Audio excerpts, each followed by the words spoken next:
그럼 이번 주 토요 랭킹쇼가 뽑은 첫 번째 핫랭킹으로 갑니다. 바로 학폭 논란입니다. 김승희 대통령 의전 비서관의 초등학교 3학년 딸이 2학년인 후배를 때려 전치 9주의 상해를 입혔다는 의혹이 제기됐습니다. 김 비서관은 의혹이 불거진 지 7시간 만에 사표를 냈고 윤석열 대통령은 바로 수리했습니다.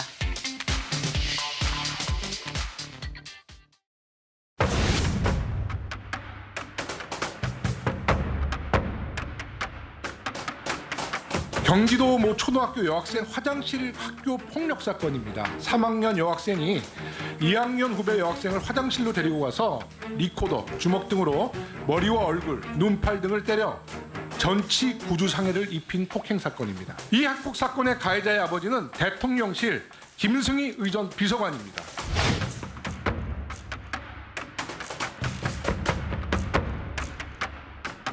오늘 자녀의 학폭 의혹이 제기된 의전 비서관은 부모로서 깊은 책임감을 느낀다면서 국정에 부담을 주지 않기 위해 사표를 제출했고 즉각 수리됐습니다.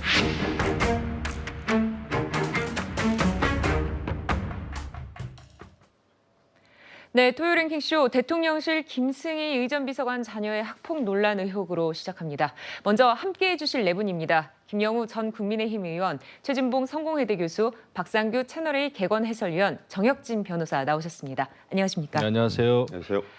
네, 김승희 의전 비서관 자녀 학폭 의혹이 제기되자마자 대통령실이 감찰에 착수했습니다. 그리고 김 비서관 사표를 냈는데 즉각 수리가 됐는데요.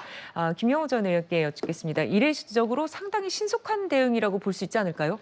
그렇죠. 민심에 지금 재빠르게 대응하는 그런 모습을 보였죠. 네. 사실 최근에 이제 강서구청장 선거에서 국민의힘이 대패를 했잖아요. 네. 그 이후에 이제 지금까지 대통령실에서 보여왔던 그런 자세하고는 사뭇 달라진 느낌이에요. 네. 처음에는 물론 지혜롭게 차분하게 변화를 추구하자라는 이제 대통령의 일성이 나왔습니다만은 그 이후에 하루하루 날짜가 지나가면서 좀 더 변화해야 된다, 소통해야 된다, 민생 중요하다, 국민은 늘 옳다. 뭐 이런 대통령의 언어들이 계속 좀 바뀌었습니다. 그렇죠? 네네. 그것은 역시 민심이 굉장히 차가워졌다라는 것을 대통령과 용산에서 이제 실감을 한 것 같아요. 그런 면에서 이번에도 굉장히 발빠르게 대처한 게 아닌가. 민심에 영향을 주는 건 여러 가지가 있어요. 뭐 경제도 있고 외교도 있고. 근데 그중에서 또 인사라고 하는 거. 네. 사람을 어떻게 배치하고 등용시키고 또 해임시키고. 이 인사라고 하는 것은 국민들이 느끼기에 굉장히 체감할 수 있는 그런 요소입니다. 그런 차원에서 이번에 김승희 비서관에 대해서 어떻게 보면 깔끔하게 빨리 정리를 했다. 근데 조금 아쉬운 것은 예. 저 학폭이 있은 지가 한 3달 지났다고 그래요. 네네. 그 전에 용산에서 좀 더 면밀하게 그런 여러 가지 대통령실의 직원들이 가지고 있는 리스크 이런 것을 사전에 점검했더라면 더 좋았겠다라는 아쉬움은 있습니다만은 그래도 저는 이렇게 빨리 대처하는 게 옳다. 그게 민심이다 생각합니다. 네. 자, 박상규 의원님 보면요. 어제 국감에서는 구체적으로 어떤 의혹이 제기가 됐습니까?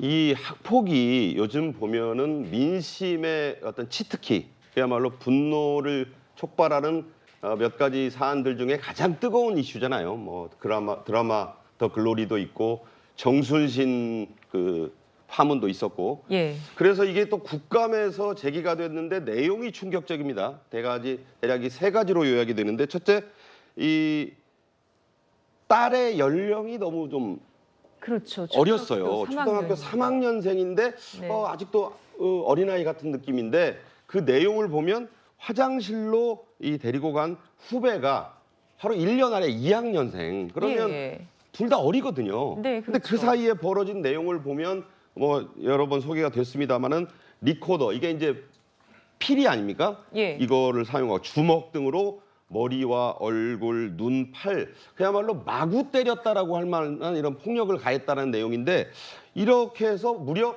전치 9주. 우리가 보통 전치 4주 이상이면은 이게 이제 입건을 하게 되는 그런 건데 그 2배 예. 이상 9주라면요 대단히 이 타박상 이상의 어떤 부상이 크다는 얘기인데 네. 어떻게 때렸길래 하는 그런 두 번째 포인트가 생겼고 그 다음으로 아까 말씀하셨지만 학교에서 발생 후 2달이 지나서 학폭위를 개최했다는 거예요. 그러니까 네. 60일이 넘게 이 사건을 뭐 어떻게 질질 끌었다고 볼 수도 있는 거고 유야무야 했다는 얘기가 됩니다. 그래서 이제 도저히 안 열 수가 없었는데 적어도 이 정도 사안이면 상대 피해자 측 부모들은 즉각 전학이라도 시켜라. 예. 이렇게 요구를 했는데 결과는 학급을 교체하는, 그러니까 그 처벌로서는 상식적이지 않은 거예요. 사실은 전학을 해서 분리를 하거나 해야 되는데 학급 교체라는 게 그런 일이 벌어졌는데 두 가해자와 피해자의 그 어린이가 같은 학교 다닌 거 아닙니까? 어떻게 보면 그렇죠. 여러 가지 제2차 가해, 3차 가해가 우려되는 상황까지를 감안한다면 자, 어떻게 이렇게 또 미온적인 대처를 했느냐, 이런 내용들이 대통령실에서도 이건 묵과하기가 좀 어려운 사안 아니냐. 그리고 대통령이 이제 오늘 그 사우디 카타르 그 방문에 나서는데 이게 매우 중요한 방문입니다. 예. 그런데 이게 잘못하면 방문 이후에까지 뭐 이게 늘어지게 되면 방문에 관한 성과, 이게 사우디를 가는 거 특히 중요한데 경제 성과 이게 다 그냥 묻힐 수가 있어요. 안 되겠다. 이례적으로 신속히 조치한 거라고 봅니다. 네, 민주당에서도요, 학폭위가 2달 이상이나 늦어지고 또 학급을 바꾸는 처분만 내려진 걸 문제를 삼았습니다.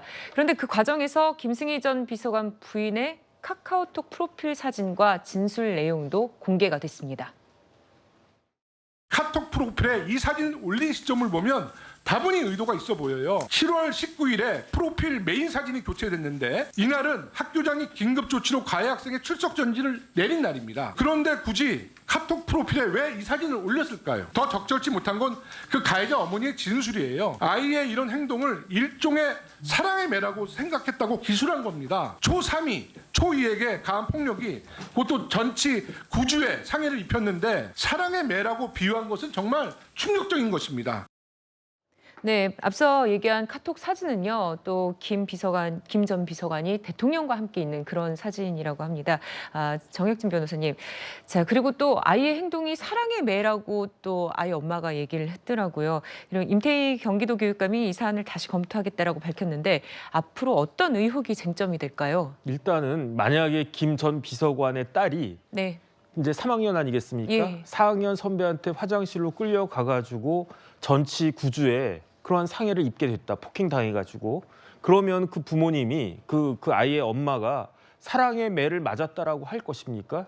이건 사실은 말도 되지 않는다 그런 생각이 들고요. 네. 그다음에 이렇게 상해를 했을 때에는 형법상의 7년 이하의 징역인데 양형 기준을 따져도 한 2년 6개월까지 형이 나올 만한 그런 아주 중대한 범죄거든요. 왜냐하면 일단은 전치 구주라고 하는 거 그렇게 흔한 그런 상해가 아니에요. 굉장히 중한 상해라고 볼 수 있고 피해자가 또 어린 아동이니까 이런 경우에 형이 가중이 된다고요. 그런데 지금 그 가해자라고 할 수 있는 김 전 비서관의 딸이 그 김 전 비서관 딸 자체도 지금 뭐 초등학교 3학년이니까 예. 형사 미성년자이니까 형사처벌은 그 나이 때문에 받지는 않겠지만 굉장히 아주 과한 그러한 그 범죄를 저지른 것은 사실인 거고요. 그렇기 네. 때문에 여기에 대해서 김 전 비서관 그 부부가 무슨 사랑의 매니 뭐니 이런 말도 안 되는 소리는 하지 말고 그 피해자한테 그 피해자 딸과 그 피해자 부모님과 관련된 많은 사람들한테 제대로 된 피해 배상을 하고 그 용서를 구하는 것이 그게 꼭 해야 될 일이다라고 저는 생각이 됩니다. 네. 자, 보면요. 김승희 전 의전 비서관, 김건희 여사의 대학원 최고위 과정을 함께 수료한 측근으로 알려져서 주목을 받기도 했습니다. 지난 4월 한미정상회담을 앞두고 외교 라인 교체가 이루어졌을 때 최진봉 교수님이 이때 네. 선임행정관에서 비서관으로 승진을 한 거죠? 승진을 했죠. 그 당시에 선임행정관으로 근무를 했었는데 당시에 네. 이제 여러 가지 그 외교 의전에 문제가 생겨가지고 대통령실에서 인사가 있었어요. 그 당시에 김일범 전 비서관이 사퇴를 하게 됐는데 예. 김일범 전 비서관 사퇴했는데 이분은 사퇴를 그 당시엔 안 했었어요. 그리고 이제 선임행정관에 있다가 비서관으로 물론 비서관 직무대행을 하다가 나중에 비서관이 됐는데 이제 이분이 처음 청와대 지금은 대통령실에 근무할 때도 논란이 됐던 게 김건희 여사와의 연관성이 그때 논란이 좀 됐었어요. 예. 왜냐하면 그 당시 이제 고려대 언론대학원 최고위 과정을 함께 수료한 것으로 알려지고 있고, 근데 이분이 그 전에 이제 대통령실에 들어오기 전에 했던 일이 이벤트 대행에서 대표를 하셨더라고요. 네. 그런 일을 하고 그러면서 그 전부터 김건희 여사와의 이제 인맥이 있는 거 아니냐 이런 비판이 좀 있었고요. 그래서 그때도 상당히 다른 비서관들이나 행정관들보다 이분이 주목을 많이 받아서 논란이 대상이 됐었는데, 결국 이분이 이제 이번에 이런 논란이 되다 보니까 이게 같이 이제 김건희 여사도 거론이 되는 거예요. 물론 뭐 그게 확인된 건 아니기 때문에 단정적으로 얘기할 수는 없지만 예. 같은 대학에서 최고위 과정을 수료를 했고 그 전에도 뭐 인맥이 있었던 걸로 보여지는데 그런 인맥으로 대통령실에 들어온 게 아닌가 이런 얘기가 있고, 그러다 보니까 사실 만약에 김건희 여사의 인맥과 연관돼서 대통령실에 들어왔다면 더 권력을 강하게 활용했을 가능성이 있다고 보여지거든요. 물론 이건 이제 가능성이라고 말씀드립니다만. 네. 그래서 사실은 김승희 지금 이 비서관에 대한 해임도 그래서 빨리 한 게 아닌가 하는 생각이 들어요. 사표 수리도. 그렇지 않았다고 하면 더 끌었을 가능성이 있다고 보는데, 어쨌든 그런 여러 가지 논란들이 함께 있다 보니까 지금 현재 여론도 안 좋고 지난번 재보궐선거에서 참패를 하고 이러다 보니 이걸 빨리 처리하지 않으면 상당히 큰 문제가 될 수 있겠구나라고 하는 대통령실의 인식이 빨리 사표를 수리한 이유가 되지 않았나 이렇게 생각합니다. 네.